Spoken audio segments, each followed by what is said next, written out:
Comme introduction, je vous propose de voir en quelques secondes la fonctionnalité nouvelle de reprise d'état sur coupure de courant chez Philips Hue. Donc en haut, ma lampe qui supporte ce mode, en bas, la lampe qui ne le supporte pas. Donc ce sont des ampoules white and color. Comme c'est des ampoules white and color, je vais configurer l'ampoule du haut pour être allumée en rouge et l'ampoule du bas pour être allumée en bleu, de manière à ce que je provoque une coupure de courant dans mon installation et puis vous puissiez voir qu'est-ce qui se passe en fait, comment les ampoules réagissent. On va donc couper le courant. Je rétablis le courant et vous pouvez voir que l'ampoule du haut est bien à son état d'origine avant la coupure du courant, c'est-à-dire en rouge, et l'ampoule du bas est en blanc, donc mode de comportement par défaut, historique chez Philips.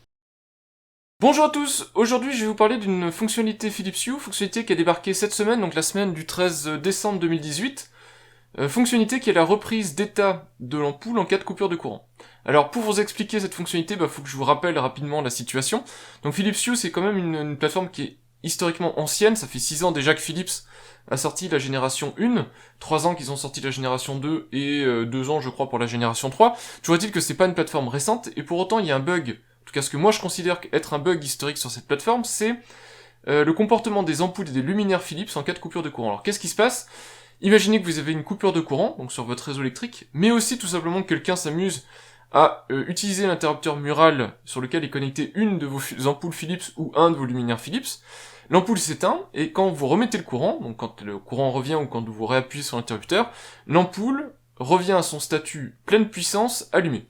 Quel est le problème avec ce type de comportement ? Imaginez votre chambre la nuit, il y a une petite coupure de courant de rien du tout, le courant revient, et paf, toutes les ampoules dans la chambre sont allumées. Je peux vous assurer que c'est un réveil instantané. C'est un bug qui est historique, mais Philips, depuis quasiment 6 ans, depuis que les utilisateurs de la plateforme Philips Hue remontent ce type de problème, a comme excuse ou comme réponse que c'est un fonctionnement normal, c'est pour des raisons de sécurité, ils sont obligés de faire comme ça, ils ont pas trop le choix. Ça a changé cette semaine. Donc Philips, via son Twitter international, donc TweetU, ou via le Twitter de Signify, donc la branche spécialisée luminaire, a tweeté l'existence d'un nouveau firmware. Alors d'ailleurs je remercie Samuel qui m'avait pointé du doigt cette fonctionnalité, je leur ai pointé le jour même, avant même qu'ils fassent les annonces, je leur ai posé la question pour leur demander si effectivement c'était une fonctionnalité à l'ordre du jour. Signify France m'a à ce jour toujours pas répondu. Il y a bien que TweetU qui me répond. Et oui, cette fonctionnalité est bien la fonctionnalité tant attendue, à savoir que vous pouvez regarder sur le changelog, donc vous aurez tous les liens, toutes les références dans la description. Donc dans le changelog, alors changelog au passage qui est daté du 28 novembre 2018, mais qui n'était pas à jour en date du 13 décembre 2018, donc ce qui est un petit peu embêtant. Vous avez bien Enabling Power On Behavior Feature. Donc c'est bien la fonctionnalité qui débarque. Donc enfin ce comportement peut être changé, et je vous montre tout de suite comment ça se fait. Quand des nouveautés débarquent chez Philips, vous avez toujours une section, donc ici je suis sur la version Android de l'application Philips. Vous pouvez aussi utiliser l'application iOS, mais il faut l'application Philips si vous voulez bénéficier de tous les avantages de l'écosystème Philips.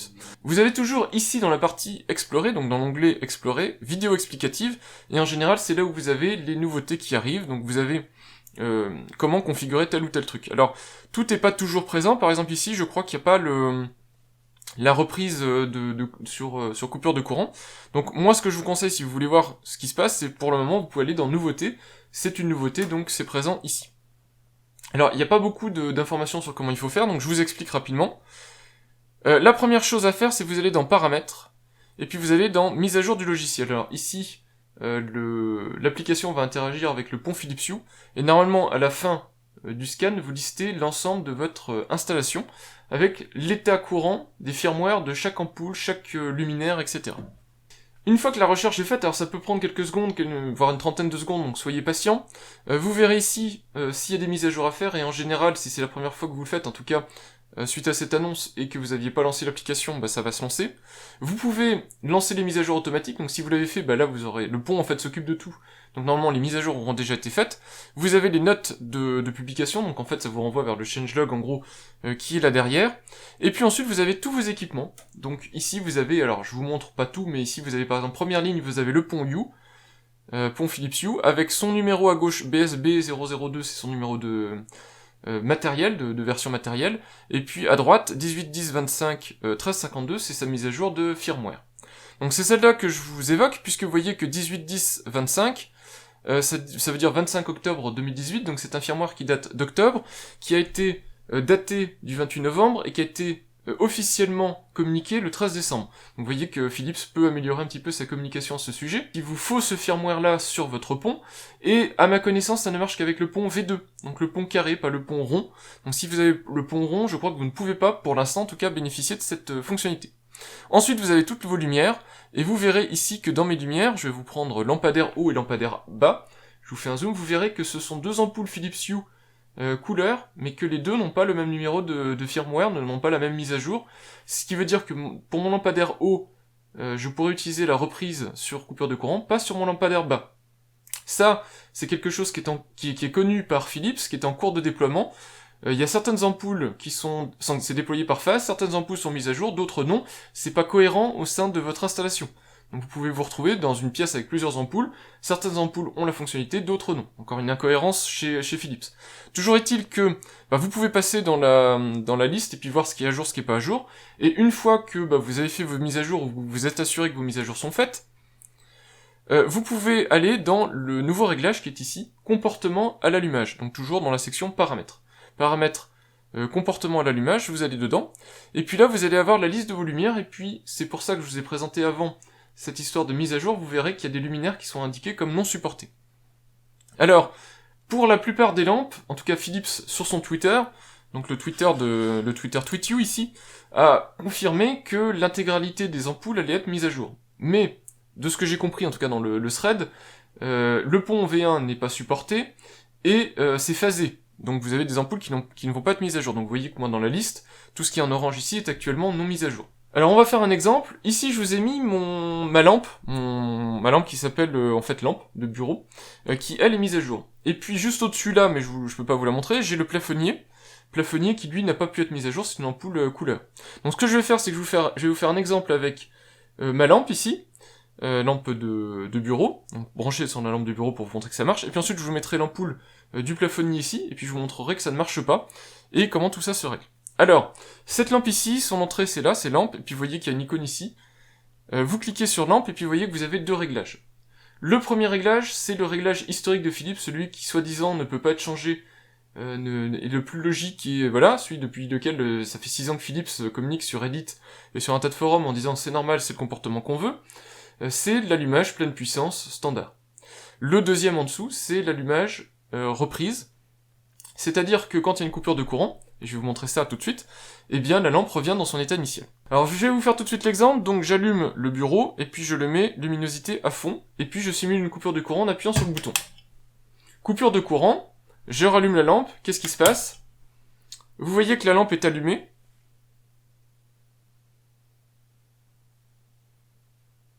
Vous voyez que la lampe est allumée, mais pas à l'intensité à fond. Alors, qu'est-ce qui se passe? De la même manière ici, si je l'éteins, donc j'appuie sur off logiciellement, donc elle va s'éteindre, je la coupe, je la rallume, l'ampoule s'allume. Alors vous pouvez vous dire, ah flûte, la fonctionnalité de Philips ne marche pas, et vous seriez pas dans le faux. Il y a un truc à savoir, c'est que Philips ne stocke l'information dans l'ampoule qu'au bout de 7 secondes après que vous ayez changé l'état. Donc imaginez, là vous allez vous coucher, vous faites off, voilà, vous vous couchez, comptez dans votre tête 7, 1, 2, 3, 4, 5, 6, 7 secondes, l'information est stockée dans l'ampoule, je coupe le courant, coupure de courant en pleine nuit, je remets le courant, l'ampoule reste éteinte. Donc ce sont des limitations qu'il faut bien comprendre sur cette nouvelle fonctionnalité Philips Hue avant de vous plaindre sur le Twitter Philips, etc. Philips a fait une implémentation qui nécessite environ 7 secondes d'attente avant que l'information de l'état courant de l'ampoule soit stockée dans l'ampoule. Pour moi, ça met en évidence, je pense, une problématique qui sera à voir sur le long terme, c'est que les ampoules Philips Hue n'ont pas de puces mémoire ou autres qui sont spécifiques à du stockage d'informations court terme du genre état courant de l'ampoule. Et donc ils utilisent la partie mémoire stockage firmware, qui est plutôt une mémoire de masse qui est pas faite pour être mise à jour régulièrement, pour stocker l'état de l'ampoule, et que ce type de mémoire-là ne doit pas être mis à jour trop souvent, parce que sinon elle peut se détruire. Je pense qu'à long terme, sur des ampoules comme ça va être un souci. Ça peut éventuellement provoquer une usure prématurée, ou voire même une ampoule morte. J'ai pas évidemment de confirmation de ce que je vous dis, mais c'est ce que j'imagine de ce qu'ils ont fait. Je vois pas d'autre solution que d'avoir fait comme ça, et à mon avis, ça va abîmer les mémoires qui sont dans les ampoules Philips. Donc, il faut bien attendre 7 secondes, mais à partir du moment où vous attendez 7 secondes, vous voyez que l'ampoule est éteinte. Je peux la rallumer, je peux la mettre luminosité à fond, je peux la mettre luminosité au minimum. Donc là, on voit les luminosités au minimum. J'attends les fameuses 7 secondes réglementaires, luminosité minimum, pardon. Et puis, je provoque une coupure de courant. Et si je rallume l'ampoule, elle se met bien au minimum. Donc on peut dire que la fonctionnalité est rendue. Alors maintenant, je vais vous montrer avec l'ampoule qui ne fonctionne pas. Donc vous avez ici l'ampoule, donc là j'ai l'ampoule U-White qui était initialement dans la lampe, vous avez maintenant l'ampoule Light and Color qui elle n'est pas à jour, donc elle s'appelle plafonnier en fait, je vais l'allumer, vous voyez que par défaut elle a son comportement dernier état, je peux changer sa couleur par exemple, alors disons que je vais la mettre en une couleur qui se voit à la caméra si possible, parce que sinon ça va être un peu pénible. Donc je vous rappelle ici mon plafonnier non prise en charge, pourtant c'est une white and color, c'est exactement la même génération que celle que j'ai dans d'autres pièces de la maison. Donc si je l'éteins, donc la lumière était bleue, et puis un bleu très ténu, je rallume, ça se rallume en blanc à fond. Voilà, donc c'est dommage, toutes les ampoules en fait ne fonctionnent pas avec, encore pour le moment en tout cas avec cette fonctionnalité là, donc il va falloir attendre la fin du déploiement pour espérer avoir un tout cohérent. Voilà, alors c'était la fonctionnalité de reprise sur dernier état du système Philips Hue. Quelques conseils, si je peux me permettre. D'une part, déjà, c'est d'éviter d'avoir des interrupteurs muraux. Personnellement, moi, dans mon logement, j'ai quasiment plus aucun interrupteur mural qui pilote directement les ampoules. Ce sont directement les dimmer switch, en fait, que j'ai en remplacement des interrupteurs muraux, et donc qui pilotent les ampoules. Je vous le conseille, même si cette fonctionnalité-là existe, ce sont pas des ampoules qui sont prévues pour être coupées manuellement, donc on leur coupe qu'on les éteigne, tout simplement parce que même quand l'ampoule est sur off, comme c'est le cas actuellement, elle continue à être connectée avec les autres ampoules, à discuter, à fournir les informations, donc c'est un réseau maillé, le réseau Zigbee, donc elle transmet les informations à toutes les ampoules, elle permet une bonne couverture de votre réseau Zigbee, et donc elle permet à ce que les autres ampoules reçoivent aussi les consignes. Donc c'est important de les laisser sous tension, et donc de ne pas couper le courant. Donc, ne pas utiliser les interrupteurs muraux, et puis, moi je vous conseille d'activer ces fonctionnalités-là de reprise de dernier état que dans les pièces sur lesquelles vous avez la nécessité d'avoir l'ampoule qui reste par exemple éteinte. Donc par exemple les pièces de nuit, les pièces où vous dormez, sont typiquement des pièces où vous voulez cette fonctionnalité-là. Les autres pièces, vous n'êtes pas obligé, faites-le si vous le sentez. Moi j'ai peur, mais c'est qu'une intuition, que ce soit des fonctionnalités qui vont à terme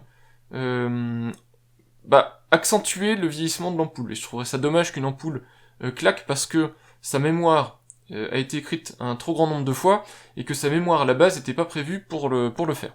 Voilà, c'est qu'une intuition, c'est peut-être pas vrai, voyez en fonction de ce que vous voulez, moi je vous conseille de l'activer en tout cas sur les pièces de nuit, c'est particulièrement utile. Voilà, c'était donc la fonctionnalité de reprise d'état sur coupure de courant de l'application Philips Hue. Moi je trouve ça très intéressant, alors, pas le fait que Philips ait attendu aussi longtemps pour sortir une fonctionnalité aussi basique, qui aurait dû être là depuis bien longtemps, c'est un indicateur pour moi, sur la plateforme Philips Hue, c'est-à-dire qu'il y a tellement de personnes qui se plaignaient, et Philips réagissait tellement pas, que je trouvais ça suspicieux. Et le fait que Philips commence à réagir sur ces domaines-là, et arrête de faire des fonctionnalités complètement inutiles, comme, je sais pas, le genre l'éclair, imiter les éclairs dans sa maison, ou imiter les bougies dans sa maison, mais commence à se focaliser sur des fonctionnalités vraiment essentielles dans l'éclairage domestique, comme cette reprise d'état sur coupure de courant, c'est un signe que le public Philips Hue a un peu changé. Je pense qu'ils doivent crouler sous les demandes, ou en tout cas les insatisfactions de gens, un peu comme moi en fait, qui commencent à être saoulés par ces bugs, ces non-comportements, et donc c'est intéressant de les voir commencer à corriger ces problèmes historiques en fait de la plateforme Philips Hue. Il y a un problème qui n'est pas corrigé, c'est celui que je vous avais remonté dans une autre vidéo, qui est le fait que dans une même scène, donc là je vous renvoie vers la vidéo parce que je vais pas tout vous réexpliquer, mais dans une même scène que vous enregistrez sur Philips, si vous faites par exemple une scène avec des ampoules éteintes, que vous éteignez et que vous rallumez la scène, toutes les ampoules s'allument. Ceci n'est pas corrigé par cette fonctionnalité-là, et je ne sais pas si ça le sera, mais toujours est-il que maintenant on voit que le dernier état de l'ampoule n'est plus le dernier état allumé, ça peut être un dernier état éteint, et donc je pense qu'à nouveau, Philips va devoir faire face à ces incohérences dans la gestion des ampoules Philips Hue. Voilà, en tout cas moi, Comme vous devez le savoir, mon logement est intégralement équipé en Philips Hue, ou en tout cas presque intégralement, donc je vois ça d'un bon œil que ce type de fonctionnalité arrive, parce que vraiment quand vous vivez dans un logement au quotidien avec du Philips Hue, bah, c'est le genre de problème auquel vous êtes très très vite confronté, de vous réveiller en pleine nuit avec toutes les lumières allumées, ou d'avoir en plein été, quand il fait 35-36 degrés, toutes les ampoules à fond toute la journée parce qu'il y a une coupure de courant, et que bah, vous n'avez pas été informé que les ampoules, enfin que tout a été rallumé, et que vos ampoules sont en train de brûler tellement il fait chaud. Voilà, bah je remercie Philips d'avoir fait cette mise à jour, je remercie pas d'avoir attendu si longtemps pour la faire. J'espère que vous savez tout sur comment activer cette fonctionnalité, pourquoi certaines ampoules ne sont peut-être pas encore supportées, et puis qu'est-ce qui va arriver à l'avenir sur ce type de fonctionnalité. Et bien je vous dis à bientôt pour de prochaines vidéos. Au revoir.